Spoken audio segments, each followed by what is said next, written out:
Hello, ఈరోజు మన జొన్నవాడలోని కామాక్షమ్మ దగ్గర కూరగాయలతో అలంకరణ చేశారండి. జొన్నవాడలోని అంతా డెకరేషన్ మొత్తం మన కూరగాయలతోటి అలంకరించారు. చూస్తున్నారు కదండి, మన ఎదురుగా ఉన్న శివునికి కూడా కూరగాయలతో అలంకరించారు.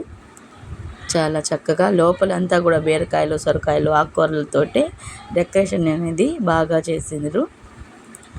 మన ఎదురుగా ఉన్న అమ్మవారికి కూడా కూరగాయలతోనే అలంకరించారు. భక్తులంతా చాలా భక్తి శ్రద్ధలతో అమ్మవారిని మొక్కుకున్నారు. ఆషాఢ మాసం లాస్ట్ వారం కావడంతో అమ్మవారికి కూరగాయలతో అలంకరించారండి.